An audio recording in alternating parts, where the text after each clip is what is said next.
Hi hello வணக்கம் மக்களே, மதிய வணக்கம். வாங்க சமைக்கலாம். இன்றைக்கி என்ன சமையல்னா சாம்பார் தான் வைக்க போகிறேன், வேறு ஒன்றுமே வைக்கலை. எண்ணெய் ஊற்றி கடுகு பருப்பு சோம்பு போட்டு வெங்காயம் கருவேப்பிலை போட்டு வதக்க வேண்டியதேன். வதக்கிட்டு ஆல்ரெடி காயெல்லாம் எடுத்து வச்சாச்சு. கத்திரிக்காய் முருங்கைக்காய் கொஞ்சம் பொடலங்க ஒன்று கிடந்துச்சு, மூணையும் நறுக்கி போட்டுருக்கேன். போட்டு வதக்கிறேன். அந்த எண்ணெயோடு சேர்த்து வெங்காயத்தோடு வதக்கணும். கொஞ்சம் நேரம் நல்லா வதக்கணும். வதக்கி விட்டு வதக்கிக்கிட்டே இருக்கணும். ஏற்கனவே பருப்பு துவரம்பருப்பு கொஞ்சோண்டு பாசிப்பருப்பு போட்டு வெங்காயம் தக்காளி பச்சை மிளகா மஞ்சள்தூள் எல்லாம் போட்டு குக்கரில் 3 விசில் விட்டு இறக்கி வச்சுருக்கேன். அது தனியாக இருக்குது. நல்லா வதக்கணும். எண்ணெயிலே கொஞ்சம் நேரம் காய்களை வதக்கி விடணும். நான் வதக்கி விட்டுக்கிட்டே இருக்க வேண்டியதான். என்னோடய ஸ்டைலில் எனக்கு தெரிஞ்ச மாதிரி தான் நான் சமைக்கிறேன். மற்றபடி வேறு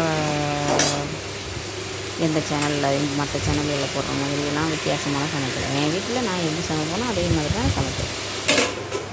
பிடிச்சிருந்தா பாருங்கள், இல்லைன்னா ஸ்கிப் பண்ணி பார்த்துக்கிட்டு போங்க. நல்லாயிருக்கும் சமையல். நான் செய்கிற மாதிரி செஞ்சு பாருங்கள். செஞ்சு பார்த்து எப்படி இருக்குன்னு பாருங்கள். வேறு எப்படி வித்தியாசமெல்லாம் போட மாட்டேன். எப்படி சமைக்கிறேனோ அதே மாதிரி, எங்கள் வீட்டில் எப்படி சமைக்கிறேனோ அதே தான் போடுவேன். வேறு புதுசாலாம் எதுவுமே இல்லை. இதுவும் புதுசாக இன்க்ரீடியன்ஸ் சேர்க்கறது கிடையாது. சாதாரண சமையல் தான். அதனால சிம்பிள் குக்கிங். என்னோடய சேனல் பேர் சிம்பிள் குக்கிங். சாதாரண சமையல், ஹை குவாலிட்டியான சமையல் இல்லை. சாதாரண சமையல். சாதாரண ஏழை மக்கள் எப்படி சமைக்கலாமோ இப்போ இருக்கிறத வச்சு செய்யணும். சமைக்கிறேன், தெரிஞ்சதை சமைக்கிறேன், என்ன தெரியுமோ அதை செய்கிறேன். மற்றபடி இதை போடுவோம் அதை போடுவோம், அதிலேருந்து இப்படி போடுவோம், அப்படி சமைச்சிடும் இப்படி சமைக்கிறோம்னால. ஆனால் டேஸ்ட் நல்லாயிருக்கும். செஞ்சு பாருங்கள், ட்ரை பண்ணி பாருங்கள். அந்த சமையல் பிடிச்சிருந்தா லைக் பண்ணுங்கள், பாருங்கள்.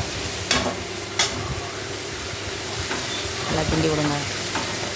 கிண்டி விட்டுக்கிட்டே இருங்க. இந்த பக்கம் சோறு வெந்துட்டுருக்கு, சாப்பாடு வெந்துக்கிட்டுருக்கு. இந்த பக்கம் குழம்பு வாங்கிட்டுருக்கு. தொட்டுக்கிற ஒன்றும் இல்லை, முட்டை இருக்குது. முட்டை ஆம்லெட் போட்டுக்கிறேன். சைடிஷ்னு தனியாக எதுவும் செய்யலை. சாம்பார் முட்டை அவ்வளோதான். இது எண்ணெயிலே வளர்ந்தாலே நல்லாயிருக்கும். வெங்காயம் தக்காளியெல்லாம் பருப்புலேயே போட்டு வேக வச்சாச்சு. அதனால் இதில் தக்காளி போட வேண்டியதில்லை. குக்கரில் போட்டு வேக வச்சாச்சு.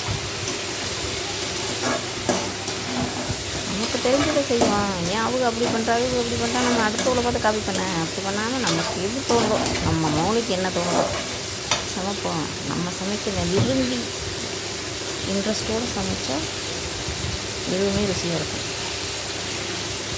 சமையல் இன்ட்ரெஸ்ட் காமிச்சாலே நமக்கு சமையல் தன்னால் இன்ட்ரெஸ்ட்டோடு வரும். லேசாக உப்பு போட்டுக்கிறோங்க. சோத்தில் உப்பு போட்டு சமைக்கிறதா இப்போ தான் குழம்புக்கு ஈக்குவல் கொடுக்கும். அதனால் லேசாக உப்பு போட்டுக்கிறது. காய்க்கு உப்பு போட்டு கிண்டி விடுங்க. கொஞ்சமாக உப்பு போடுங்க. அப்புறம் பத்தலைன்னா மறுபடியும் போட்டுக்கலாம். அதிகமாக உப்பு ஆகிடக்கூடாது. சாம்பார் கிண்டி விட்டுட்டே இருக்க வேண்டியது.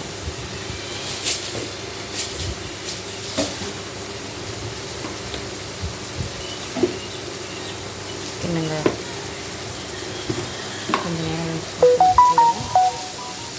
லேசாக மிளகாத்தூள் ஒரு 4 ஸ்பூனு மல்லித்தூள்னால் வீட்டில் அரைச்ச மல்லித்தூள். வீட்டில் அரைச்சி வச்சுருக்கோம். குழம்பு மிளகாய் மல்லித்தூள் தனியாக, மிளகாய்த்தூள் தனியாக அரைச்சி வச்சுருக்கோம்.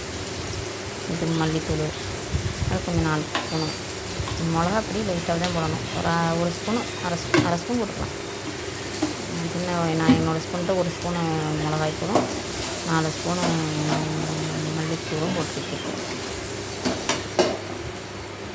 கிண்டி விட்டுட்டு பருப்பு எடுத்து ஊற்ற வேண்டியது. பருப்பு குக்கரில் வேக வச்சு எடுத்து கடைஞ்சி வச்சுருக்கேன், அதை எடுத்து ஊற்ற வேண்டியது. அவ்வளோதான், இதுதான் எங்களோட சமையல். கொஞ்சம் தண்ணி ஊற்றி குக்கரில் அலம்பி ரொம்ப குழம்பு இல்லாமல் ரொம்ப தண்ணியாக இல்லாமல் சாம்பார் மீடியமாக காக்க வைக்க வேண்டியது.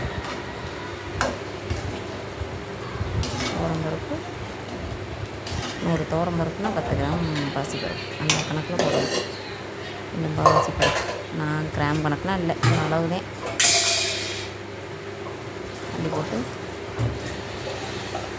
குக்கரில் வேக வச்சாச்சு. தண்ணி கொஞ்சம் பத்தாதுக்கு ஊற்றிக்கிறேன். ஊற்றிக்கிட்டு கிண்டி விட்டு உப்பு போடுங்க. உப்பு பத்தலைன்னா மறுபடியும் கொஞ்சம் உப்பு போட்டுக்கிறோங்க. நல்லா சுற்றி இது வந்து கிளறி விடுங்க. இதுதான்ப்பா நம்ம சமையல். இப்படித்தாப்பா சமைப்பேனா. சாம்பார் தூள்லாம் நான் போட மாட்டேன், கடை சாம்பார் தூள்லாம் வாங்கி போட மாட்டேன். இதுவே சாம்பார் டேஸ்ட் இருக்கும். சாம்பார் தூள் இட்லி சாம்பார் வச்சா சாம்பார் தூள் கொஞ்சம் போடலாம். குழம்புக்கு சாப்பாட்டுக்கு போடுற குழம்பு சாம்பாருக்கு இட்லி தூள் இது சாம்பார் தூள் போட மாட்டேன். மூடி வச்சு கொதிக்க வைக்கணும். கொதிச்சதுக்கப்புறம் சிம்மில் ஒரு 10 நிமிஷம் கொஞ்சம் நேரம் கொதிக்க வச்சோன்னா காயை வேகிற வரைக்கும் இருக்க வேண்டியது. அவ்வளோதான், முடிஞ்சு. அதோட வச்சு இறக்க வேண்டியது.